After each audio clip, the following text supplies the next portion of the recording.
Hi friends, TET ఎగ్జామ్కి prepare అయ్యే వాళ్ళ కోసం బిఎడ్ నుండి బాల్య కౌమార దశల మనోవిజ్ఞాన శాస్త్రం, child development and pedagogy Telugu academy book తీసుకున్నాను. మనం ఇందులో చూసినట్లయితే ఇందులో టాపిక్స్ ఫస్ట్ది బాల్య కౌమార దశల అభ్యాసకుల స్వభావం వికాసం. ఇందులో వికాసం చెందే వ్యక్తిగా అభ్యాసకుడు వికాస దశలు: పెరుగుదల, వికాసం, పరిపక్వత, భావన. వ్యక్తి వికాస దశలు: కౌమార దశ ముఖ్య లక్షణాలు. సెకండ్ టాపిక్ వ్యక్తి మనోసాంఘిక అస్తిత్వం. ఇందులో ఏంటంటే ఎరిక్సన్ మనోసాంఘిక సిద్ధాంతం. నెక్స్ట్ బోధనకు అన్వయింపబడిన సూత్రాలు, బాల్య దశలో విద్య, కౌమార దశలో విద్య. నెక్స్ట్ టాపిక్లో బాల్య కౌమారల వికాస లక్షణాలు: శారీరక వికాసం, సంజ్ఞానాత్మక వికాసం, సాంఘిక వికాసం, ఉద్వేగ వికాసం, నైతిక వికాసం, భాషా వికాసం. నెక్స్ట్ టాపిక్ బాల్యంపై సాంఘిక రాజకీయ అంశాల ప్రభావం. ఇందులో 2 టాపిక్స్ ఉన్నవి: సాంఘిక అంశాల ప్రభావం, రాజకీయ అంశాల ప్రభావం. నెక్స్ట్ బాల్య కౌమార దశల వికాసంపై కుటుంబం, పాఠశాల, ఇరుగు పొరుగు సమాజం ప్రభావం. ఇందులో కుటుంబం ప్రభావం, పాఠశాల ప్రభావం, ఇరుగు పొరుగు ప్రభావం, సమాజ ప్రభావం. ఈ టాపిక్స్ని మనం చూసినట్లయితే మనకు టెట్ ఎగ్జామ్లో ఈ టాపిక్స్ నుండి చాలా వరకు క్వశ్చన్స్ అడుగుతారు. కాబట్టి మనం ఫస్ట్ వన్ బాల్య కౌమార దశల అభ్యాసకుల స్వభావం వికాసం మొత్తం ఈ వరకు మనం ఎలా ఉంది ఈ తెలుగు అకాడమీ బుక్లో అని మనం రిఫర్ చేద్దాము. ఫస్ట్ టాపిక్ బాల్య కౌమార దశల అభ్యాసకులు స్వభావం వికాసం. ఇందులో పరిచయం: శిల్పి మంచి శిల్పం చెక్కాలంటే ముందుగా తాను చెక్కబోయే రాయి స్వభావం తెలిసి ఉండాలి. అప్పుడు మాత్రమే అతను మంచి శిల్పాన్ని చెక్కబడతాడు. అలాగే ఉపాధ్యాయుడికి విషయపరంగా ఎంతో జ్ఞానం ఉన్నప్పటికీ తన దగ్గర చదువుకునే పిల్లలను ప్రయోజకులుగా మార్చాలంటే వీరి స్వభావాన్ని గురించిన అవగాహన చాలా అవసరం. పిల్లలు భిన్న సామాజిక నేపథ్యాల నుండి పాఠశాలకు వస్తారు. ఏ ఇద్దరు పిల్లలు ప్రవర్తన ఒకే రీతిగా ఉండదు. పిల్లలు తరగతి గదిలో ప్రవర్తించే తీరు, వారికున్న సహజ సామర్థ్యాలు, ఆసక్తులు, వైఖరులు మొదలైనవి భిన్నంగా ఉంటాయి. అలాగే వారు విద్యను అభ్యసించే విధానాలు కూడా భిన్నంగా ఉంటాయి. ఉపాధ్యాయులుగా మనం తరగతి గదిలో బోధించే విషయాల పట్ల అందరినీ ప్రేరేపించి పాఠ్యోన్ముఖులను చేసి వాటిని అభ్యాసనకు సంసిద్ధులను చేయవలసి ఉంటుంది. పిల్లలు అందరూ ఆశించిన స్థాయిలో అభ్యాసనం గావించాలంటే వారి తరగతి గది వయస్సు, స్థాయి, పరిపక్వత మొదలైన వాటిని దృష్టిలో ఉంచుకొని ఉపాధ్యాయుడు మన విషయాలను, అభ్యాసన ప్రక్రియలను, కృత్యాలను రూపొందించుకోవలసి ఉంటుంది. కాబట్టి ఉపాధ్యాయునికి కేవలం విషయ పరిజ్ఞానం మాత్రమే కాకుండా పిల్లలకు సంబంధించిన బాల్య కౌమార దశల మనోవిజ్ఞాన శాస్త్రం గురించి అవగాహన ఎంతైనా అవసరం. ఇందులో ముఖ్యంగా మనోవిజ్ఞాన శాస్త్రం, విద్యా మనోవిజ్ఞాన శాస్త్రం బాల్య కౌమారుల మానసిక, శారీరక, ఉద్వేగ, సాంఘిక, నైతిక, భాషా వికాసాల గురించి అధ్యయనం చేద్దాం.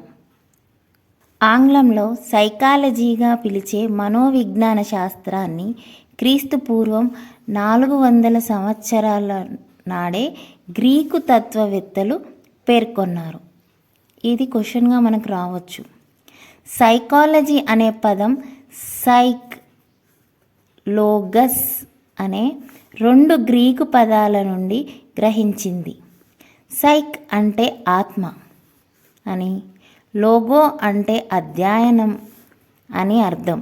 అంటే మనోవిజ్ఞాన శాస్త్రం మనిషి ఆత్మను అధ్యయనం చేసే శాస్త్రంగా ప్రారంభమై క్రీస్తు పూర్వం 400 సంవత్సరం నాటికే గ్రీకు తత్వవేత్తలు పేర్కొన్నప్పటికీ 1879 సంవత్సరంలో విలియం వుంట్ అనే జర్మన్ శాస్త్రవేత్త లిప్జిగ్లో మొదటి మనోవిజ్ఞాన శాస్త్ర ప్రయోగశాలను నెలకొల్పడంతో మనోవిజ్ఞాన శాస్త్రం ఒక సాంప్రదాయక శాస్త్రంగా పరిగణింపబడటం ప్రారంభమైంది.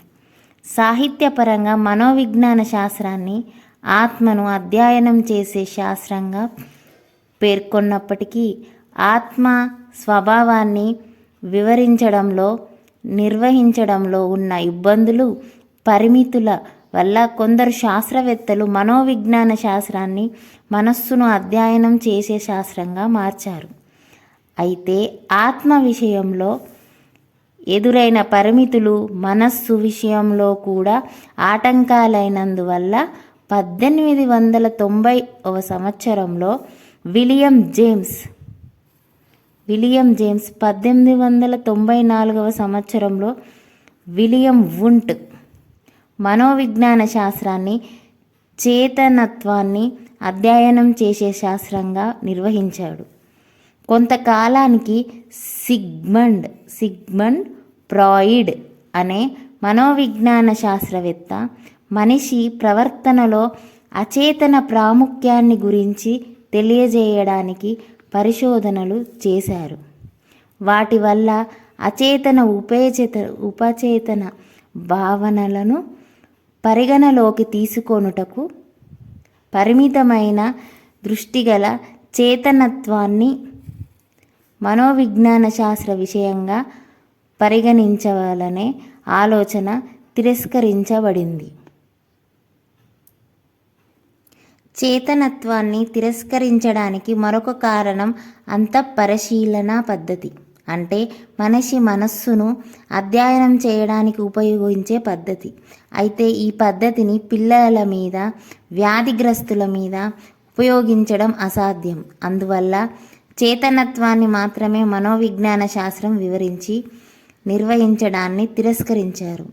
ఇదే కాలంలో ఇద్దరు ప్రఖ్యాత మనోవిజ్ఞాన శాస్త్రవేత్తలు విలియం మెక్డోగల్, జాన్ బ్రాడస్ వాట్సన్ మనోవిజ్ఞాన శాస్త్రానికి సంబంధించి విప్లవాత్మకమైన ప్రతిపాదనను చేశారు. వీరు మనోవిజ్ఞాన శాస్త్రాన్ని ప్రవర్తనను అధ్యయనం చేసే శాస్త్రంగా నిర్వహించారు. అంతేకాకుండా మనోవిజ్ఞాన శాస్త్రం జీవుల ప్రవర్తనను, అంటే మానవుల జంతువుల ప్రవర్తనను అధ్యయనం చేయాలనే అభిప్రాయాన్ని వ్యక్తపరిచారు. ప్రవర్తన అనేది మనసు లాగా కాకుండా యథార్థమైన, వాస్తవమైన, పరిశీలించదగిన కాబట్టి ఈ ప్రతిపాదన అందరి ఆమోదం పొంది నాటి నుండి మనోవిజ్ఞాన శాస్త్రం జీవుల ప్రవర్తన అధ్యయనం చేసే శాస్త్రంగా నిర్వహించబడుతుంది. మనోవిజ్ఞాన శాస్త్రం నిర్వచనంలో వచ్చిన మార్పులను విశ్లేషించిన వుడ్వర్త్ మనోవిజ్ఞాన శాస్త్రం మొదట ఆత్మను, తర్వాత మనస్సును, చేతనాన్ని కోల్పోయి ప్రస్తుతం ప్రవర్తనను మాత్రమే కలిగి ఉంది. ఆధునిక భావన ప్రకారం మానవ ప్రవర్తనను శాస్త్రీయంగా అధ్యయనం చేసేది మనోవిజ్ఞాన శాస్త్రం. Psychology is the scientific study of human behaviour. ఈ మనోవిజ్ఞాన శాస్త్ర పరిజ్ఞానాన్ని బోధనాభ్యాసన ప్రక్రియకు అన్వయించే అనుప్రయుక్త విభాగమే విద్య మనోవిజ్ఞాన శాస్త్రం. ఇది అభ్యాసన ప్రక్రియ, అభ్యాసకులు, ఉపాధ్యాయులు, బోధనాభ్యాసన పరికరాలు మొదలైన అంశాలు దీని పరిధిలో ఇస్తాయి. ఈ అధ్యాయంలో బాల్య కౌమార దశల అభ్యాసకులు స్వభావం, వికాసం గురించి తెలుసుకుందాం. లక్ష్యాలు. ఈ అధ్యయనం చదివిన తర్వాత ఛాత్రోపాధ్యాయులు అభ్యాసకుడి వికాసం, వివిధ వికాస దశలు గురించి అవగాహన చేసుకుంటారు. వ్యక్తి మనోసాంఘిక అస్తిత్వం గురించి తెలుసుకుంటారు. బాల కౌమార శారీరక సంజ్ఞానాత్మక, సాంఘిక, ఉద్వేగ, నైతిక, భాషా వికాస లక్ష్యాల గురించి తెలుసుకుంటారు. సాంఘిక రాజకీయ పరిస్థితులు, వివిధ బాల్యాలను ఎలా నిర్వహిస్తామో అవగాహన చేసుకుంటారు. బాలల కౌమారుల అభివృద్ధిపై వారి కుటుంబ, పాఠశాల, ఇరుగు పొరుగు సమాజ నేపథ్య ప్రభావాన్ని గుర్తిస్తారు. సో ఈ వీడియోలో మీకు పరిచయం వరకు టాపిక్ పెడుతున్నాను. ఇందులో మనకు చాలా క్వశ్చన్స్ యాడ్ అవుతున్నాయి చూడండి.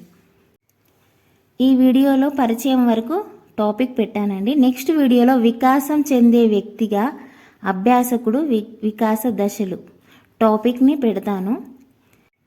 టెట్ కోసం ప్రిపేర్ అయ్యే అభ్యర్థుల కోసం మనోవిజ్ఞాన శాస్త్రం, చైల్డ్ డెవలప్మెంట్ సబ్జెక్టు నుండి నేను వీడియోస్ పెడుతూ ఉంటాను.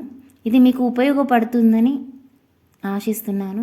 మీకు నా వీడియోలు ఇలా చేయడం మీకు నచ్చినట్లయితే లైక్ చేసి సబ్స్క్రైబ్ చేయండి. అలాగే మీ ఫ్రెండ్స్ ఎవరైనా ఎగ్జామ్ రాసే వాళ్ళకు నా ఛానల్ని షేర్ చేయండి వీడియోస్ని. Thank you for watching.